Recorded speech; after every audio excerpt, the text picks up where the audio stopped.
Don't you recognize me? I was once the mayor of San Diego.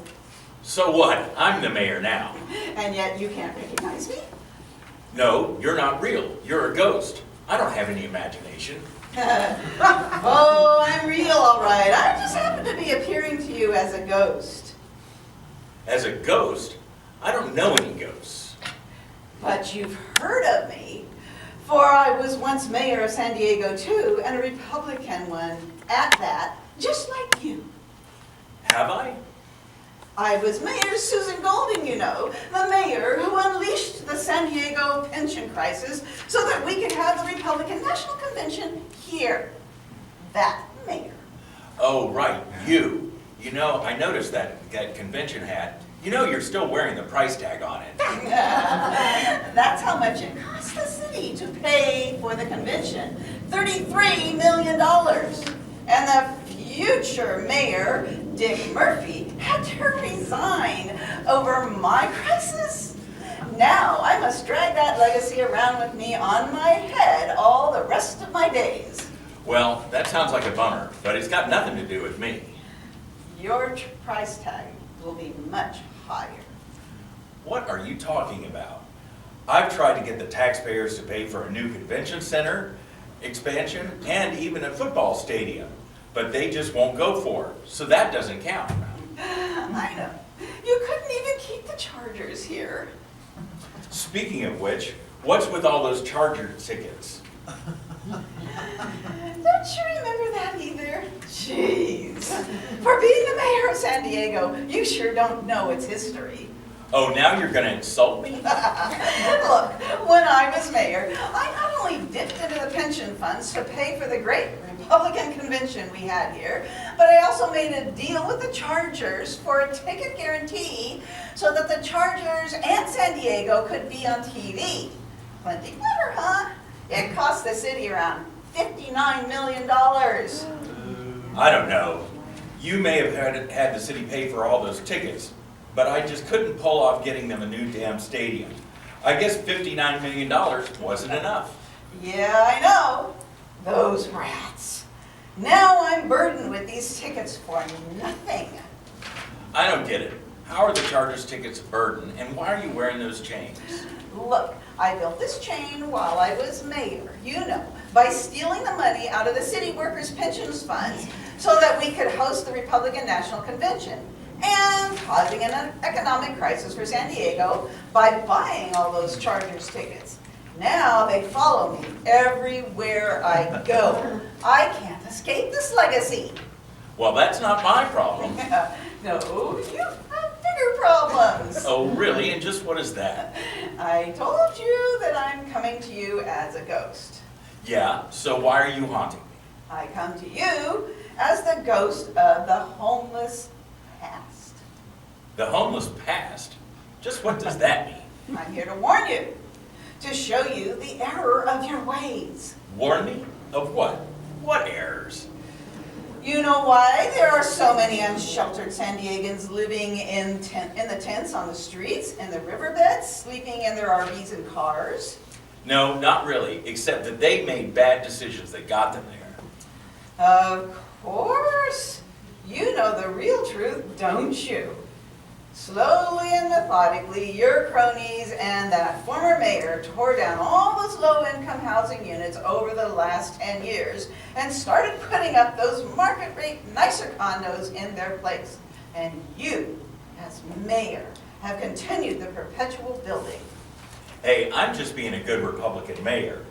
I gotta keep all those hoteliers and convention people happy.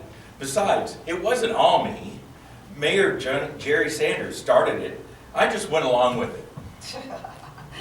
I get it, believe me. But you didn't pay enough attention to things, didn't think about what would happen. Kind of like me when I was pilfering the pension funds and buying Chargers tickets. I'm not like you at all. You're right. You're worse. Oh, now you're gonna insult me? Look, as your developer buddies have been building those fancy office buildings and condos, there's been tents springing up everywhere. More and more people lying in the streets. I suppose you haven't been keeping track of those numbers either. Oh, trust me, I'm aware of them. And yet you're still building. And then you guys doubled down and tore out a whole bunch of them at once to build Petco Park. Of course, we've got to have something to attract the tourists downtown. The convention center is too small, and the taxpayers don't want to expand it. And at least I managed to keep the baseball team here anyway. Yeah, but it's kind of silly to have high-rises, a convention center, and a baseball stadium with all those people lying in the streets around them. I'm not sure that looks good to the tourist. Think about the PR image. Not so good. Let me worry about the PR image. I told you, I'm here to warn you. There's nothing to warn me about. I'm that good Republican mayor, and I'm the mayor now. I got this all under control. Don't you tell me how to run this city.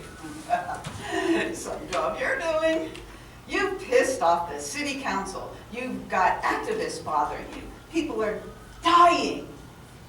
And you got press hounding you. Great job. Well, it doesn't look like you did such a good job yourself. Well, it's obvious that you're not going to listen to me. Just like you don't listen to the public or the city council, or, well, you've left me no choice.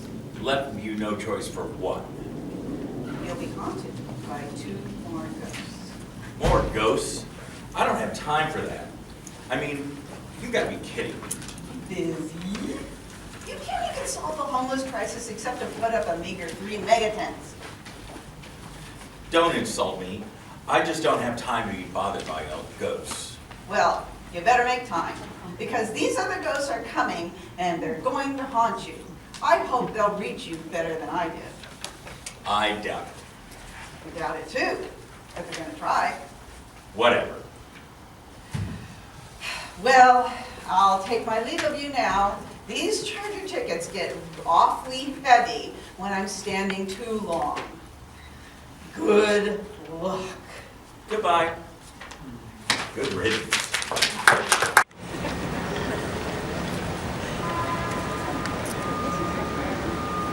That's pretty interesting, but quite insignificant. And who are you? I'm the ghost of Homeless President. And how the hell did you get in here past all my security? I'm a ghost. That's the good thing about my ghostliness. I can walk the walls, security with me. Shop. Just ask me to hear Oh, I must have scared you quite a bit, although I really can't. Oh, NBC check. echo. Check 1, 2, 3. I mean, Can I be you have a heart. Never mind all that. I'm fine now. Well, I choose to disagree. What do you want with me? I'm the ghost of homeless president, like I said. I've come to meet you because the crisis in the city under watch. And how are you going to do that as a ghost? Well, look here. I just made your wall into a screen. Check this out. Pretty neat, huh? Now, you can see them. All the homeless people sitting around in the plaza below your office in the heart of America's finest city. There are people so far from fine, sitting around hungry, cold, unsheltered. I wonder how many of them are sick with that. Yeah, well, I see that every day. So what's new? And look around some more. Attention. Man, that big plaza is so empty except for those hungry, unsheltered people. And that restaurant over there, Johnny Brown's, ain't that empty or something? Yeah, it's been empty for a while. So what? A great place to shelter all those hungry, unsheltered people, don't you think? There's even a kitchen in there. I don't think so. They're all dirty and ragged. A terrible image for the good people of San Diego to look at while going to Golden Hall. Well, here's an image for you. Over 500 of your constituents in the hospital sick with hepatitis A. I'm a ghost, but also a doctor, as you can see. 500 is a lot. Trust me, I'm aware of the numbers.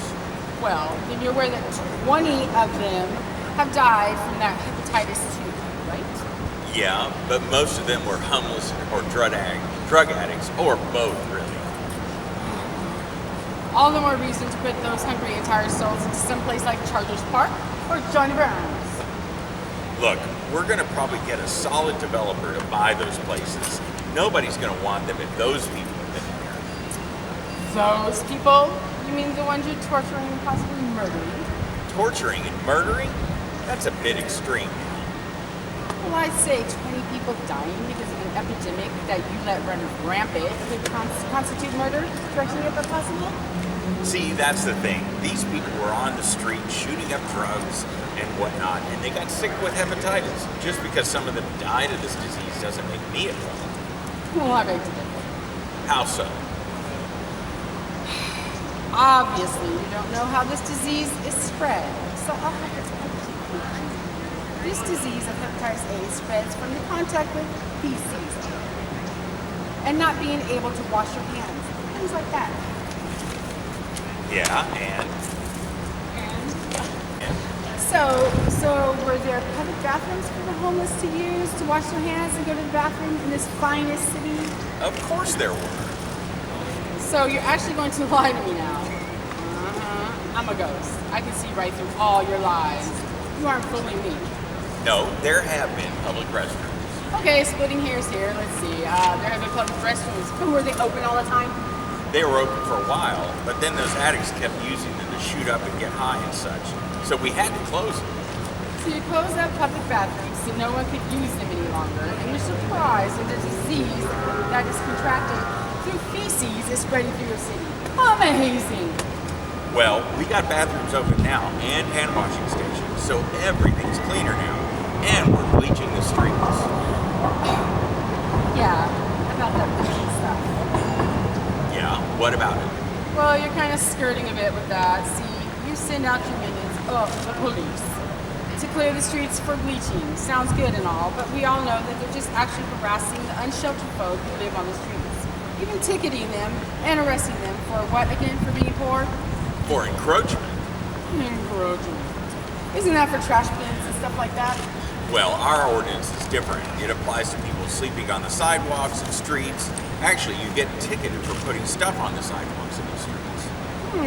I see. Well, it sounds like torture and murder to me. You were rousing people all the time so they can't sleep. You can't even sit at times. That's kind of like torture. And then you take and throw away everything they own and leave them with absolutely nothing.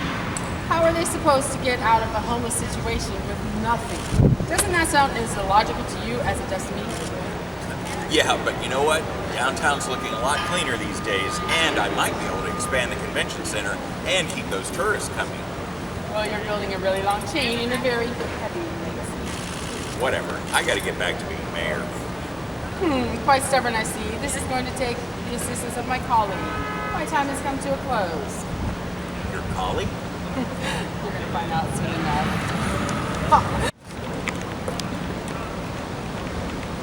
Can't stop your tongue. I have a feeling you know who I am. I have an idea. I am the ghost of the homeless future.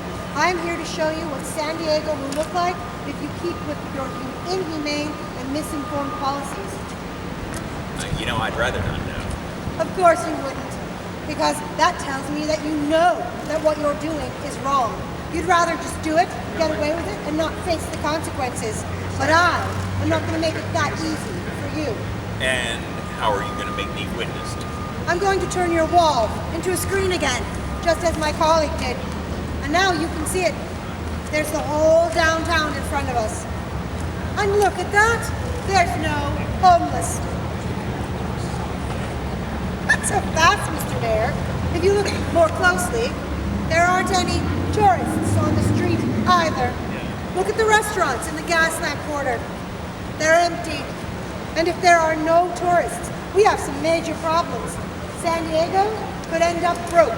Oh, that'll never happen. Oh, if you continue to just push the unsheltered folk around by waking them and moving them or arresting them and dumping them out somewhere else, instead of housing them and really getting them off the streets, they will continue to be homeless. And there will be more and more of them. And the tents, that only temporarily cover them up.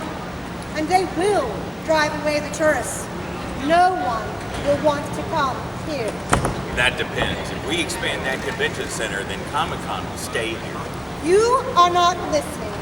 You sure are stubborn. I'm telling you, no matter the size of your convention center, the amount of hotels and condominiums, no one will visit this place. And all those businesses downtown, they will dry up. And the building, that will stop. There will be more empty buildings. Do you get my drift? Yeah, if you say so. And if you look even closer, oh my God, the fancy condos that replaced all the low-income housing, well, a lot of them are empty too. People are actually leaving America's finest city. Thank you, Mr. Mayor. That seems a bit exaggerated, don't you think? I mean, we have a reputation. And it's getting rather bad. We can get past all that bad press. No problem. If you haven't noticed, as a future ghost, I am a judge. And I can judge your actions now. And from that, instantly create a future. I will be able to pronounce sentence right now. Yours and San Diego's. Sentencing of the future looks bleak. So you say I can influence the future by what I do now? You're finally getting it. You get to decide what the future of San Diego is. You decide. You decide, and I will pronounce the sentence for the future. And just what choices do I have? I gotta juggle developers, hoteliers, business interests, people, my constituents, I guess, and, you Look, know, you have options. I do. Yes, there have been many suggestions flying around for months, but I guess you're not aware of those either. I'm working with my supporters who've been doing this homeless work for years. I'm not talking about the usual chatter about tents and shelters. I'm talking about the other proposals that members of the public have been talking to you about. Like what? Here we go again. You know, the proposal to use that great big stadium of yours in Mission Valley to house the unsheltered and tents and tiny cabins. It's already been used as an emergency shelter for the wildfire victims, right? But I'm not sure I like that idea. I mean, what if somebody wants to buy it and develop it? Okay, how about, as some of your city council has suggested, use the empty Charger training park. It's just sitting there doing nothing. I don't know about any of these ideas. My job is to get rid of those people, not enable them. The homeless population will always be here, Mr. Mayor. So it's either put a Band-Aid on things and hope they just disappear, and let's get back to looking at those empty streets again, shall we? Oh, yeah. Tourists not coming and stuff. Well, yeah. Or you can get on about being the leader you should be and open up several public buildings and shelter the sick and hungry folk and get to work on building back some affordable units. And then the tourists keep coming and the fancy buildings just might get occupied. Well, yeah, that too. So as I say, I'm the judge of the future. So you have to decide. Do you just keep going through the motions that don't work and empty out San Diego? Or do you earn your place as a real leader, saving those poor, unsheltered folk, stopping the hepatitis A outbreak, and making San Diego America's finest city once again? You decide. Whatever you do will influence the future. I will see to that. So what do you decide? I really don't like this idea. Besides, why do I gotta decide? Unfortunately, you wanted to be the strong mayor in San Diego government, so it is on you. You have 3,200 unsheltered San Diegans. What are you to do about that? It's up to you now. I am waiting to pronounce sentence. Make your decision, Mr. Mayor. The present and the future are waiting.